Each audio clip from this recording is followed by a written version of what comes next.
Avant de faire entrer le témoin,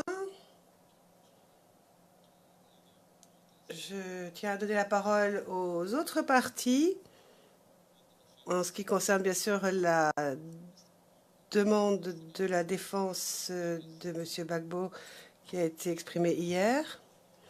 Quelqu'un souhaite prendre la parole? La défense de M. Blé Goudet? L'accusation?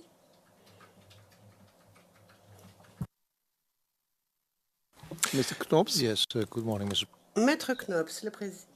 Maître Knops, oui. Bonjour à tous, Monsieur le Président, Madame, Messieurs les juges, chers collègues. Donc, nous avons une objection à soulever par rapport à cette demande qui a été exprimée par l'accusation, qui, souhaitant montrer la vidéo afin de... Le président... Non, mais c'était une demande qui venait de la défense, de la défense de Monsieur Gbagbo aux fins de faire comparaître l'enquêteur qui s'était occupé de la vidéo, le maître Knops. Ah, je suis désolée, je pensais que vous pensiez à l'admission de la vidéo en application de la règle 77. Toutes mes excuses, le président. Non, ça c'était la demande qui a été exprimée hier. Mais nous, on parle ici de la demande de la défense d'hier, maître Knops. Oui, alors nous sommes parfaitement d'accord pour que... nous sommes d'accord avec cette demande. Le président, bien. Et qu'en est-il de l'accusation, Monsieur McDonald? Écoutez, nous allons des arguments à présenter. Deux arguments. Un qui peut être présenté en audience publique, l'autre à huis clos partiel, en tout cas brièvement.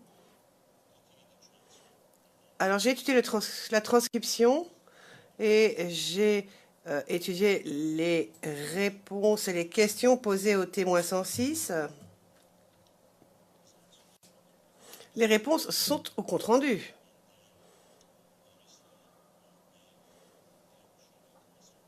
Et bien sûr, vous avez autorisé Maître Hochet à rentrer dans les détails d'un certain sujet suite aux questions qui avaient été posées par l'équipe Blé Goudet. Alors, quand on regarde la transcription, il semble que la chose importante, c'est de savoir combien de vidéos il y avait.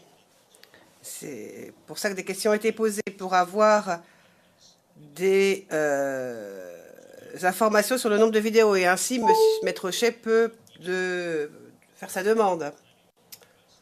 Alors, quand je regarde les questions supplémentaires, quand je regarde quand la demande a été faite aussi, nous considérons que le rapport envoyé la nuit dernière est en pièce jointe à notre courriel. Il s'agit du rapport qui porte le RN que je vais donner.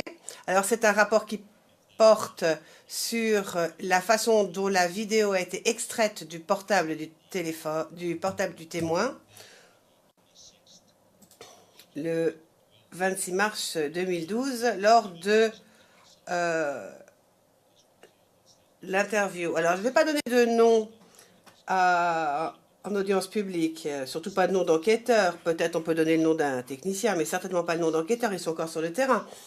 Donc, ils doivent être protégés. Et, par des procédures qui sont applicables, les procédures du CPM. Donc, je ne vais pas donner leur nom et je demande à mes collègues des autres parties de ne pas prononcer eux non plus le nom de ces personnes. Donc, CIV OTP 0020 0559. Alors, dans ce rapport, vous avez tous les faits, le déroulement total avec toutes les étapes de ce qui s'est fait lors de l'extraction de la vidéo, y compris, c'est fort important car on en parle dans notre courriel, y compris le fait que le témoin lui-même a confirmé qu'il s'agissait bien de la séquence vidéo qui devait être extraite du téléphone.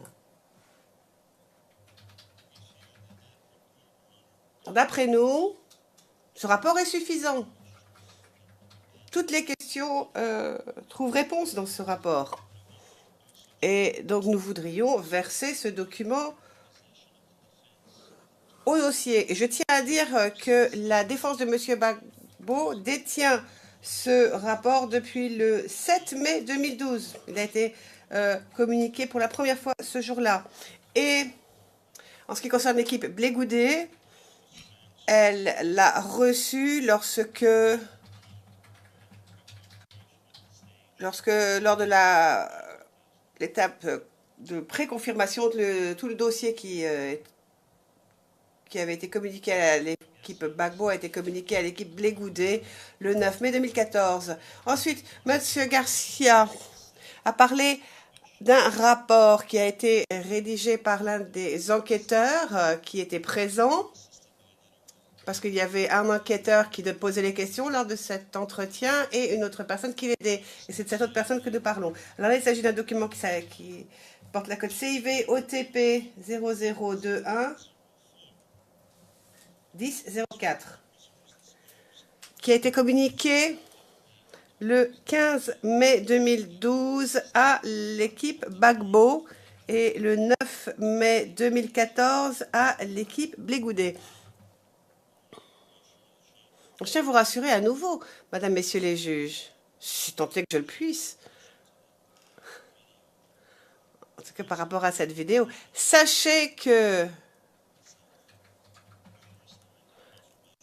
lors de la confirmation et même après, nous avons toujours dit que nous n'allions pas utiliser cette vidéo pour étayer notre thèse, bien sûr, étant donné que ce sont des faits qui ne portent même pas sur le pays en question, puisque ça ne se passe pas en Côte d'Ivoire.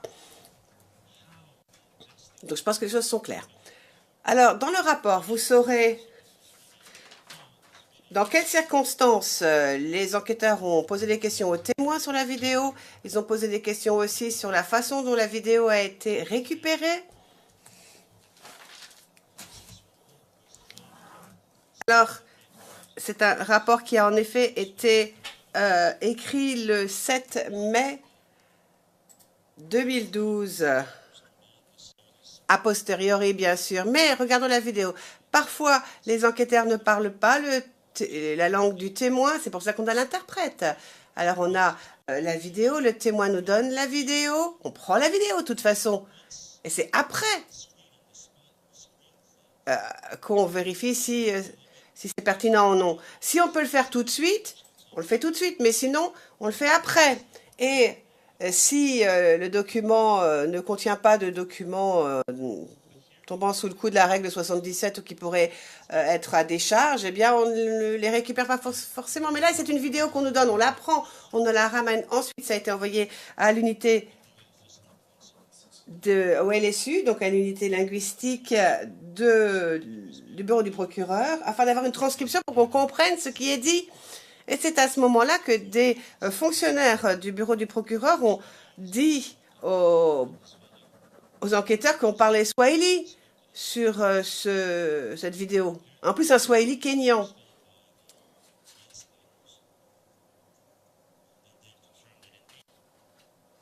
En fait, la même vidéo que celle qui a été identifiée par les traducteurs, qui l'ont confirmé d'ailleurs ensuite. Donc après, on a immédiatement évidemment écrit un rapport pour refléter tout cela. Et nous considérons que lorsque l'on combine les deux rapports, dont je vous ai donné les deux cotes, on voit bien le déroulement des faits. Comment la vidéo a été collectée au départ. Le rapport du technicien du bureau du procureur répond aux questions posées par Maître Rocher, d'après nous en tout cas. Cela dit, si la Chambre considère qu'il convient de citer à comparaître soit l'enquêteur, soit le technicien, pas de problème, parce que nous n'avons rien à cacher, rien à dissimuler.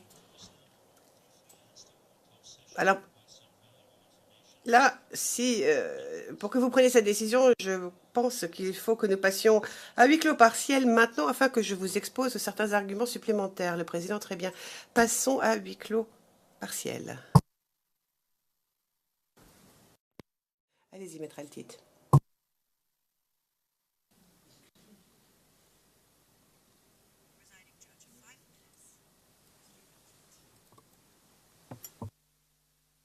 Merci, Monsieur le Président. Je serai bref, rassurez-vous. La question est particulièrement importante. La défense prend note avec satisfaction du fait que l'accusation ne s'oppose pas à la venue pour qu'il puisse expliquer des deux enquêteurs et du technicien. Pourquoi leur venue est-elle si importante? Parce qu'il y a deux questions différentes. La première question, c'est savoir combien il y avait de vidéos. Hier, sous serment, le témoin a parlé de 2 vidéos. L'accusation a parlé d'une vidéo. La question demande à être tranchée, naturellement. Deuxièmement,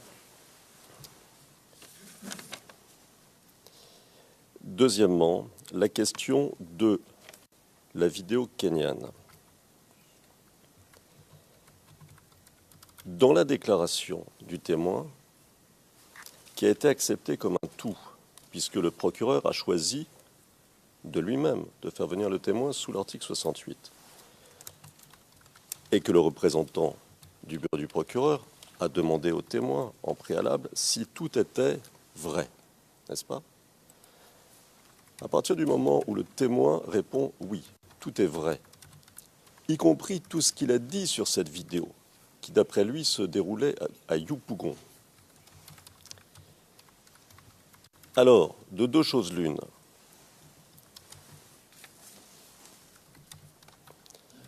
Soit le témoin, soit le procureur, en quelque sorte, couvre le témoin qui dit que cette vidéo se passe à Abidjan, n'est-ce pas? Et alors, cela demande à être éclairci.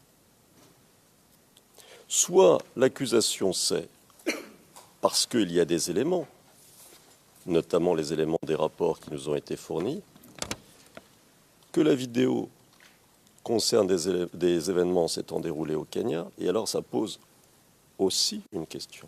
Dans tous les cas, il convient que les enquêteurs et les techniciens s'expliquent. Permettez-moi de revenir un instant sur ce que dit l'un des rapports, rédigé par un représentant du bureau du procureur. La vidéo tournée en 2009 sur YouTube. Comment est-ce qu'on peut nous proposer un narratif comprenant ces images en nous disant qu'elles ont été tournées à Abidjan alors que ces images ont été diffusées, si j'ai compris le rapport rédigé par le bureau du procureur, ces images ont été tournées en 2009. Là encore, nous avons besoin d'éclaircissement, pour le moins, Monsieur le Président, Madame, Monsieur. Alors, il faut comprendre en quelques mots ce qui s'est passé en amont du témoignage et pendant le témoignage de P106. Dans sa déclaration antérieure, il décrit avec de nombreux détails une vidéo qui, d'après lui, décrit des personnes brûlées à Yopougon lors de la crise post-électorale, donc en 2010 ou 2011. Puis il explique comment il a récupéré ces images auprès d'un ami, puis il explique comment il a donné ces images sur la carte mémoire aux représentants du bureau du procureur. Interrogé par la défense de Laurent Gbagbo, le témoin affirme avoir reconnu 1. L'endroit où avaient été filmés les événements, et 2. La victime. Et je vous renvoie au transcrit du 7 février, page 11. Je cite très rapidement, à la question « Quand vous avez regardé la vidéo de votre ami, vous avez reconnu l'endroit où ça se passait ?» Il répond, je cite, « Oui, j'ai reconnu l'endroit où ça se passait. » À la question « Quand vous avez regardé la vidéo qu'avait pris votre ami, vous avez reconnu la personne qui était brûlée vive. Vous avez reconnu que c'était la même personne que celle que vous aviez vue de vos propres yeux en train d'être brûlée vive. C'est cela. Il répond oui. Et c'est après, confronté à la possibilité que ces mêmes images auraient pu être tournées au Kenya, que le témoin parle d'une seconde vidéo. Une seconde vidéo qu'il aurait remis aux enquêteurs du bureau du procureur. En fin d'interrogatoire, le témoin affirme avoir donné de nombreuses vidéos au bureau du procureur. Page 92 des transcrits en français. Monsieur le Président, Madame, Monsieur, il existe donc une vraie confusion sur le nombre de vidéos et ce que montrent ces vidéos. En d'autres termes, nous ignorons tout, et vous et nous, de ce que le témoin a pu donner et montrer au bureau du procureur.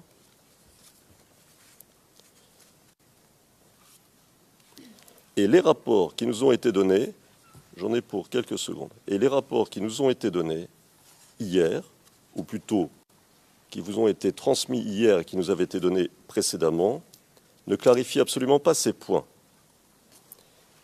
Ils portent uniquement sur la vidéo qui montre des images tournées au Kenya, mais ne disent rien de l'existence d'autres vidéos qui auraient pu être soit simplement vues, soit récupérées par les enquêteurs. Il est indispensable de pouvoir faire la lumière sur ces points parce qu'ils affectent la procédure de deux manières. 1. L'interrogatoire soulève de nombreuses questions sur la crédibilité de ce témoin. 2. L'interrogatoire remet en cause la procédure d'admission de la déclaration antérieure de ce témoin, puisque le témoin a débuté en affirmant que tout le contenu de sa déclaration antérieure était vrai, avant de se rétracter à plusieurs reprises sur des points précis. Dans ces conditions, il est indispensable que les enquêteurs expliquent comment les déclarations antérieures sont établies. Puisque, et nous l'avons vu à plusieurs reprises, la transcription, il ne s'agit en général pas d'une transcription verbatim des propos des témoins. Ce sont les enquêteurs, Monsieur le Président, Madame, Monsieur, et j'insiste sur ce point, qui, d'après ce que l'on comprend ici, choisissent ce qui est retenu ou pas. La méthodologie qui... I know, but if I say 5 minutes, it's 5. Madame Maître Altit, je vous ai donné 5 minutes. 5 minutes, c'est pas 7,5. Ce n'est pas 7,5. Monsieur le Président, fondamental. Mais parce que nous n'avons pas pu hier préciser ce que nous voulions. Et je suis en train de vous le préciser. À partir du moment, c'est le troisième point, j'en ai fini dans quelques secondes, où l'interrogatoire, c'est le troisième point, il faut que nous puissions poser des questions sur la méthodologie suivie par le bureau du procureur d'un point de vue technique pour récupérer les données électroniques des témoins. Parce que s'il s'avérait que le témoin avait donné des vidéos au bureau, plusieurs vidéos au bureau du procureur, ou que le technicien du bureau se soit trompé, il faudrait que nous le sachions. Et le procureur a procédé ainsi avec de nombreux témoins. Donc ça dépasse largement le cadre de ce témoin. C'est ce que j'essaie de vous dire, Monsieur le Président, Madame, Monsieur, c'est que c'est de notre intérêt de mieux comprendre comment ça se passe au bureau du procureur pour tous les témoins.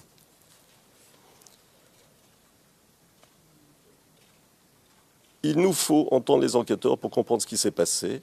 Les rapports qui nous ont été donnés et qui vous ont été donnés ne permettent pas de comprendre ce qui s'est passé, ni la méthodologie suivie. Il nous est indispensable, et nous pensons qu'il est indispensable à la Chambre, de comprendre comment cela fonctionne pour savoir quelle crédibilité donner aux propos du témoin, de ce témoin et d'autres témoins.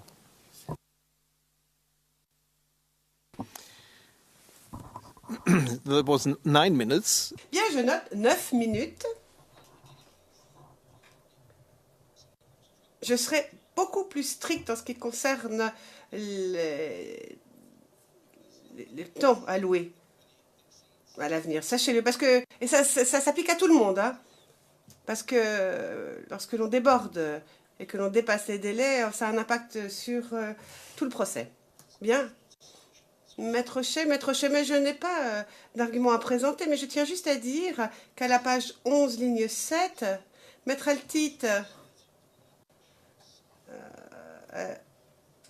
a dit, dans la transcription anglaise semble dire nous ne savons pas, alors que c'est mal traduit, ça aurait dû être dit, et nous ne sommes pas sûrs. Enfin, je voulais juste que ce soit dit parce que, à mon avis, c'est important. Le président, bien, bien. De toute façon, la Chambre va rendre sa décision rapidement. Cela dit, il nous faut quand même consulter sur le siège. Enfin, consulter en tout cas entre nous. Enfin, je ne comprends pas pourquoi ces rapports ne sont pas signés. Ces rapports ne sont jamais signés. On n'a pas de nom, on n'a pas de prénom. On ne sait absolument pas qui les a écrits. Enfin, ça, c'est de la cuisine interne. Je ne veux pas de questions en ce moment là-dessus. Monsieur McDonald, mais vous pouvez... le nom est indiqué par le rédacteur, c'est celui qui a rédigé. Mais il ne s'agit pas de déclaration, c'est pour ça que ce n'est pas signé. Le président, je n'ai pas besoin d'affidavit ou de certificat, mais j'ai quand même besoin d'une signature au bas d'un document pour savoir qui l'a écrit.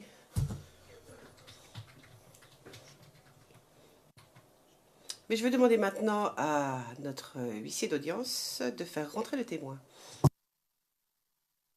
C'est une discussion qui a duré une demi-heure.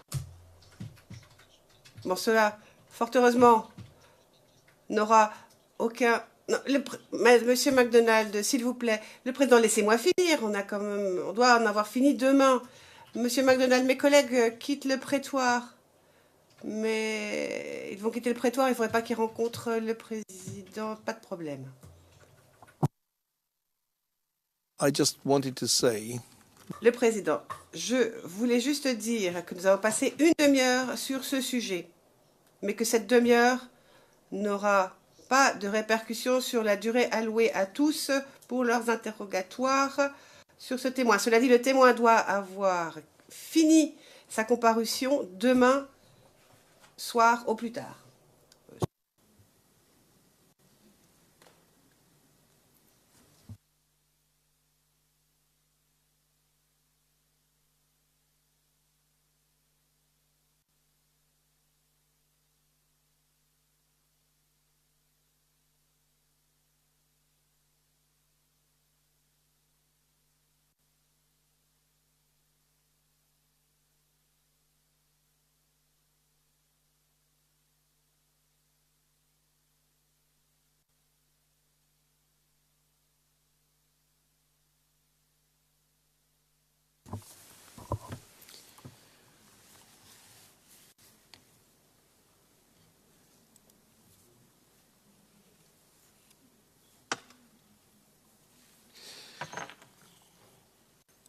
good morning, Miss. Le président, bonjour monsieur le témoin. We will all call you. Pendant votre déposition, on vous appellera monsieur le témoin. On n'utilisera pas votre nom, car c'est ainsi que nous nous adressons aux témoins. Je le dis simplement pour que vous le sachiez. Avant que vous ne commenciez votre déposition, avant d'être interrogé par les deux parties,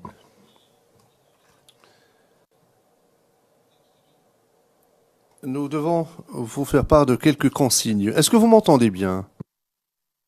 Entrecoupé là.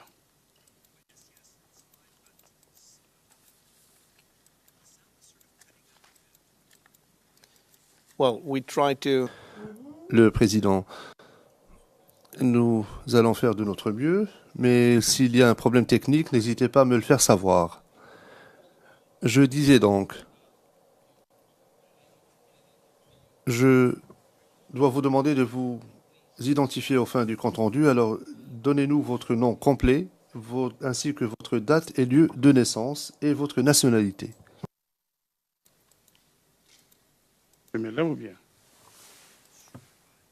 No, but just Non, restez assis et répondez simplement aux questions.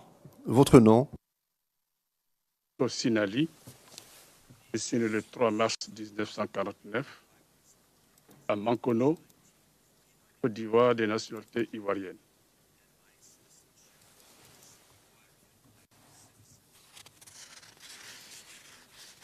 thank you. je vous remercie. Quel est votre emploi, votre fonction? En fonction, je suis retraité. Retired from what? Retraité dans quel domaine? Militaire. With which rank? Et quel était votre grade? J'étais sergent-chef. Thank you. Now, Je vous remercie. Vous allez déposer en français. Mais évidemment, nous devons être certains de bien comprendre vos réponses et que vous compreniez aussi les questions qui vous seront posées en anglais. C'est pour cela que nous avons une interprétation. Les interprètes doivent pouvoir vous comprendre pour bien faire leur travail. Et tous vos propos seront consignés par écrit par des sténotypistes en anglais et en français. Alors parlez lentement, comme je suis en train de le faire maintenant.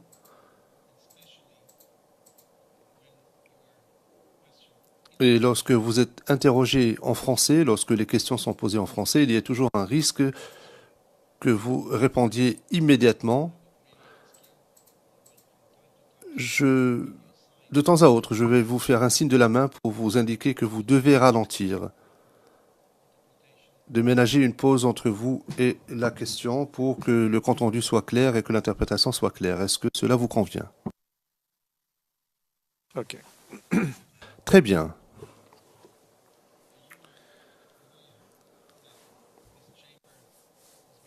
Comme vous le savez, cette chambre a été constituée afin de connaître de l'affaire le procureur contre messieurs Gbagbo et Blé Goudé. Vous êtes témoin en cette affaire, appelé par l'accusation. Et même si c'est l'accusation qui vous a appelé à la barre de témoin, vous n'êtes pas ici en tant que témoin de l'accusation, mais en tant que témoin de la chambre. Vous êtes ici pour dire la vérité. Donc, vous avez l'obligation de dire la vérité.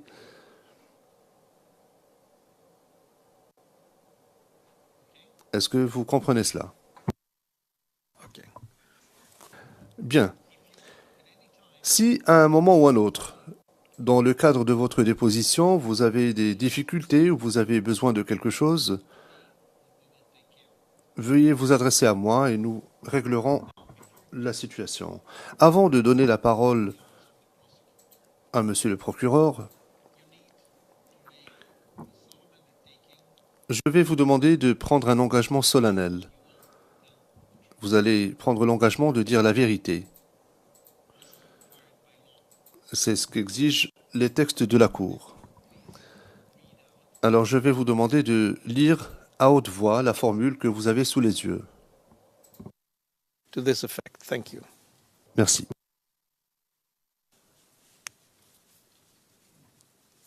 Engagement solennel. Je déclare solennellement que je dirai la vérité, toute la vérité, rien que la vérité. Thank you very much. The last Le Président, je vous remercie. La dernière information que j'aimerais vous communiquer est la suivante. Ne pas dire la vérité devant cette Cour est une infraction. Par conséquent, si vous ne dites pas la vérité, vous risquez d'être sanctionné. Est-ce que vous comprenez cela? Okay. Très bien.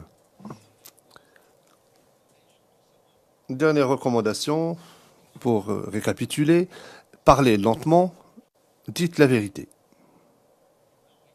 Et sur ce, je donne la parole au représentant du bureau du procureur qui vous interrogera en premier. Ensuite, je donnerai la parole aux équipes de défense. D'abord à l'équipe de défense de M. Gbagbo, puis l'équipe de défense de M. Blé Goudé. Monsieur le procureur, vous avez la parole. Good morning, Mr. President. Monsieur Demirjian, bonjour Monsieur le Président, Madame, Monsieur les juges. Bonjour à tous.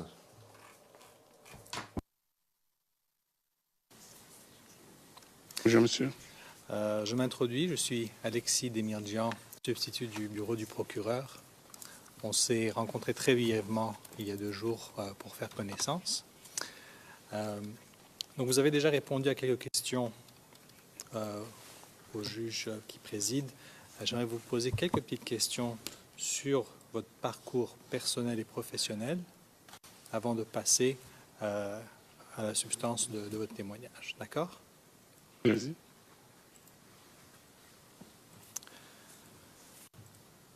Alors, tout d'abord, j'aimerais, and Your Honors, just with your leave, Avec votre permission, Monsieur le Président, pour la première partie de la déposition du témoin, s'agissant de sa fiche signalétique, je vais poser des questions directrices et lorsque j'en arriverai au fond de mes questions, je poserai des questions simples. very well. Donc, est-ce qu'il est correct, Monsieur le témoin, que vous avez intégré l'armée en juin 1968 Exact. et vous avez commencé à la section des communications, est-ce exact? Exact. Vous avez suivi une instruction initiale de 6 mois à l'école des forces armées à Bouaké. Exact. Et par la suite, vous êtes entré à l'état-major des armées pour recevoir une formation sur les transmissions. Correct. D'accord. Vous avez aussi rejoint le 3e bataillon de Bouaké en 1970. En 70, j'ai commencé à être au 3e bataillon dans les années 69 par là. D'accord. Ah, pardon, et en 70, vous avez rejoint l'escadron blindé Tout à fait. chargé des communications. Please, observe. Le Président, ménagez une pause. Ne répondez pas immédiatement. Patientez une seconde, 2 secondes avant de répondre.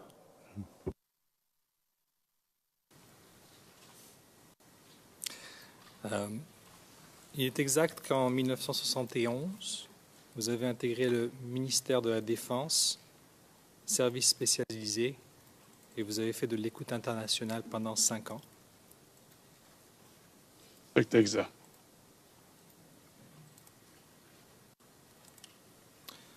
Et après 5 ans, vous étiez un formateur au quartier général de l'armée dans le domaine des transmissions. Informateur. Formateur?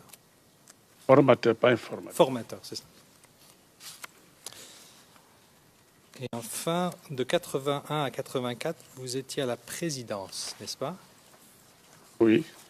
Pouvez-vous nous expliquer dans quel rôle vous étiez à la présidence? À la présidence, c'était toujours dans le domaine des transmissions.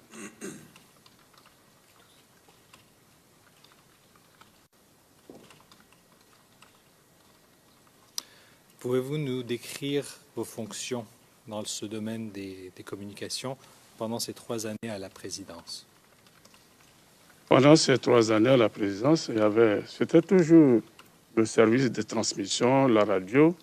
Bon, il y avait un système de radio qui était à l'époque, on était des opérateurs notamment, eu des réseaux du Conseil de l'Entente et des réseaux d'ambassade, où il y avait des liaisons radio en BLU pour permettre au chef d'État, en cas de difficulté, de rentrer en communication avec ses homologues. C'est des stations qui étaient là. J'étais parti justement dans ces cadres-là.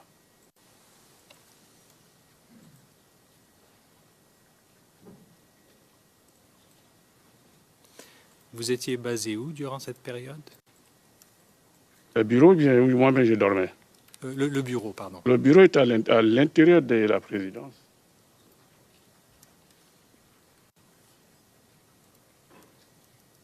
Et si j'ai bien compris, on parle là du palais présidentiel. Tout à fait.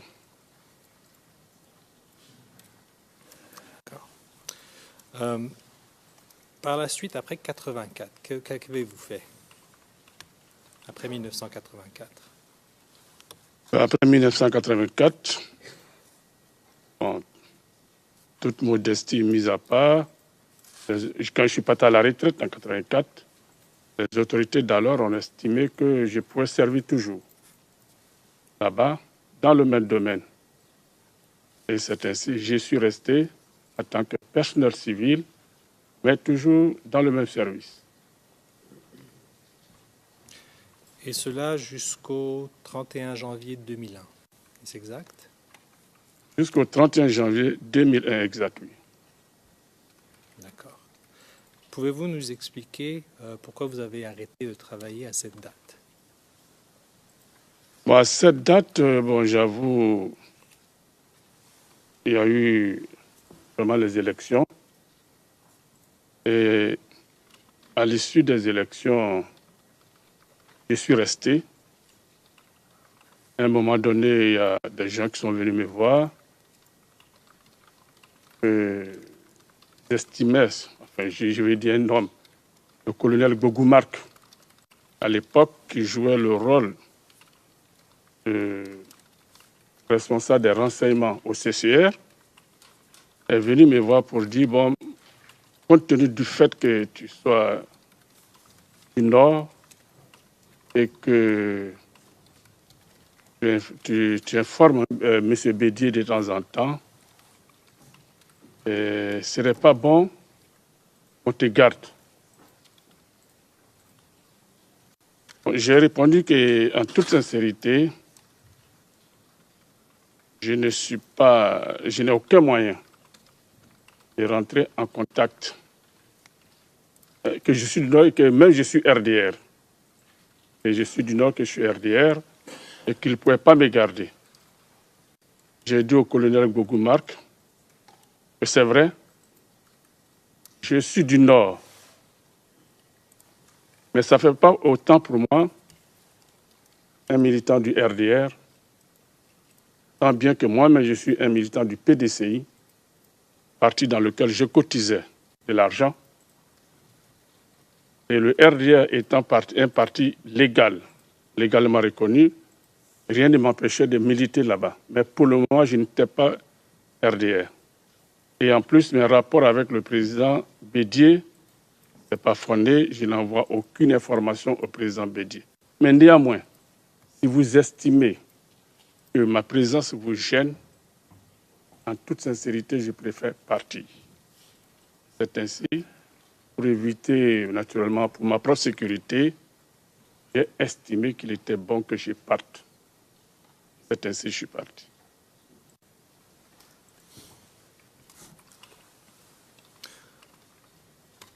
Vous avez mentionné que ce colonel Marc Bogou vous a suggéré que vous étiez en contact avec le président Bédier, que vous lui passiez de l'information. Est-ce qu'il y a eu des procédures judiciaires à votre rencontre? Non, rien. Bon, il a dit, moi j'ai dit que le gars il est en France, j'ai aucun moyen. Non, il n'y a pas de choses, il n'y a pas de procédure judiciaire, rien. Juste un petit instant.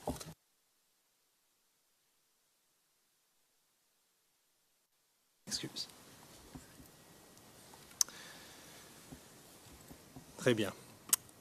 Par la suite, est-ce qu'il est exact de dire qu'entre 2002 et 2005, pendant 3 ans, vous avez travaillé pour une entreprise de sécurité qui se nomme BIP Assistance? J'ai travaillé pour cette société, en effet. D'accord. Toujours chargé de système radio? Toujours chargé des systèmes radio. D'accord. Et finalement, durant les élections de l'an 2010 et durant la crise électorale 2010-2011, où est-ce que vous habitiez? J'habitais à la rivière Golfe.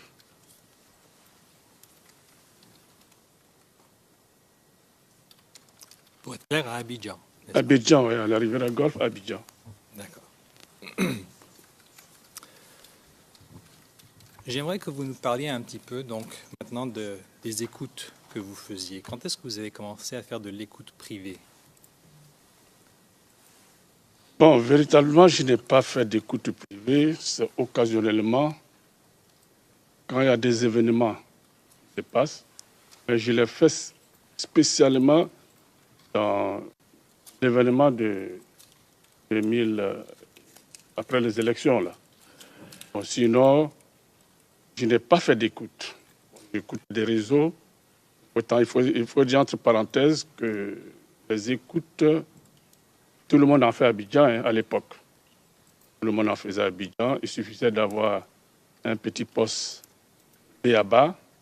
qui pouvait capter les réseaux de sécurité.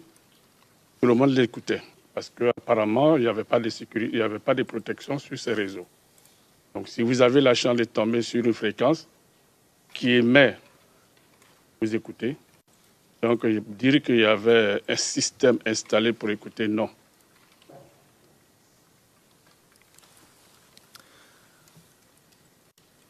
Vous venez de nous dire que ces réseaux n'étaient pas protégés. De quel réseau parlez-vous? En fait, tous les réseaux que moi j'ai mentionnés dans ma déposition n'étaient pas des réseaux sécurisés.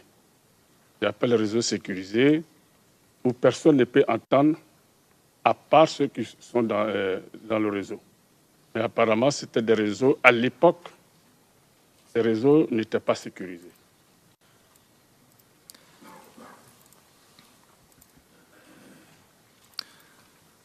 Alors, monsieur le témoin, une petite précision pour vous. Votre déclaration n'est pas dans le dossier de l'affaire. Alors, tout ce que vous avez dit dans votre déclaration, vous devez nous le dire à vive voix aujourd'hui pour que les juges comprennent bien de quoi il s'agit. Alors, est-ce que je pourrais vous demander donc de préciser ces réseaux-là pour que ce soit sur le dossier de l'affaire? Alors, quels sont les réseaux que vous écoutiez à l'époque? Bon, pendant les événements, les réseaux qui étaient les plus écoutés, c'est les réseaux qui intervenaient sur le terrain, notamment la police, la gendarmerie et la garde républicaine, qui étaient les réseaux qui manœuvraient sur le terrain. Donc, chacun se débrouillait à pouvoir les écouter, soit prendre ses précautions, soit vraiment... C'était tout. On les écoutait. Voici les 3 réseaux principaux qu'on écoutait.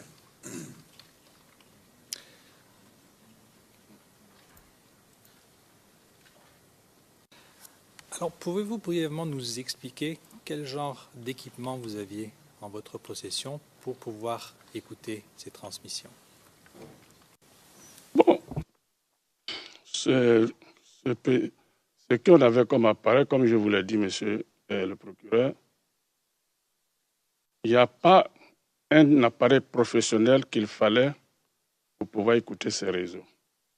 Vous aurez pu aller dans le marché, vous avez la possibilité, ou ailleurs, ou dans un voyage, vous achetez un poste qui se trouve dans les bandes de 144 mégas.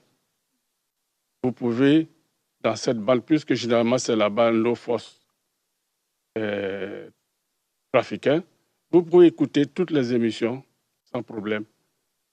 Mais en ce qui me concerne, moi j'avais un Kyodo. Un Kyodo, puis c'est tout ce que j'avais. Et par la suite, j'ai eu un petit Kenwood. Et puis voilà ce qui me permettait. Mais n'empêche que dans un poste ordinaire FM, il y avait des gammes, j'avais un poste et des maisons qu'on appelle Pan Crusader. Pan Crusader. Et ces postes-là, il suffisait de capter la radio ou bien de changer de fréquence pour avoir les échos. Je vous dis que tout le monde pouvait écouter ces réseaux.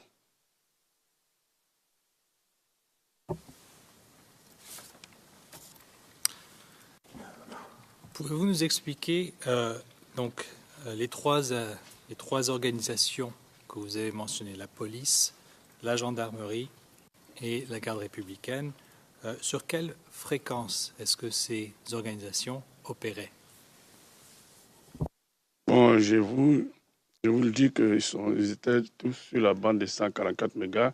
Je ne peux pas avec précision aujourd'hui vous dire voici la fréquence qu'il avait et la fréquence qu'il avait. Je ne les ai plus en tête. Mais il suffisait de se balader, vous pouvez tomber sur la fréquence. Mais dire que c'est des fréquences, qui sont dans cette bande de 144 mégas. C'était des VHF, c'était dans les bandes de VHF.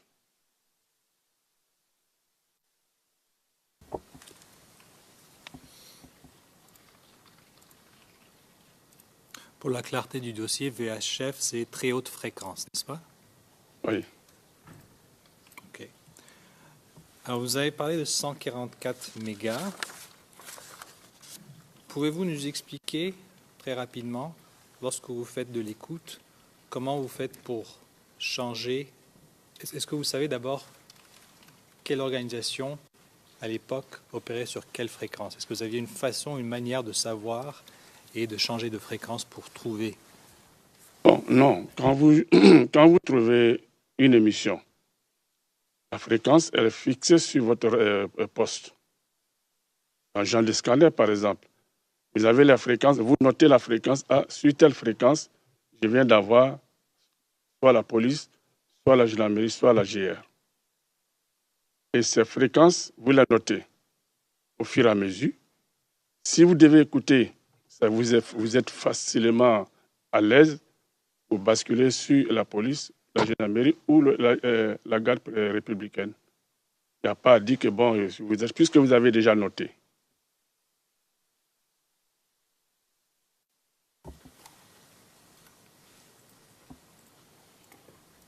Très bien. Et vous avez dit tout à l'heure que ces fréquences-là n'étaient pas protégées. Oui. Alors vous, avec votre expérience depuis les années 70 dans le domaine des radiocommunications, est-ce que vous pouvez nous dire pourquoi ces fréquences-là n'étaient pas protégées par les organisations qui les utilisaient? Bon, je ne pourrais vraiment répondre à cela. Je ne pourrais pas répondre à cela, sauf eux-mêmes. Parce que quand on est dans un système, on essaie de voir comment il faut protéger sa communication pour éviter d'être écouté. Mais je ne peux pas garantir à 100%, mais je sais que tout le monde, même ceux qui étaient sur ces réseaux, savaient qu'ils étaient écoutés. Ils savaient. Ou alors, si vous n'avez pas les moyens de vous de ne pas être écouté, vous avez les moyens au moins qu'à chaque étape de votre chose, de la durée du temps que vous mettez, vous avez la possibilité au moins 2 ou 3 mois après changer de fréquence pour éviter que votre réseau soit continuellement écouté. Si tel n'est pas le cas, que vous n'avez pas la possibilité de coder vos communications, vous n'avez pas la possibilité de les crypter non plus, il va sans dire que le seul moyen que vous avez, c'est le changement de fréquence à tout moment pour minimiser le risque des écoutes clandestines.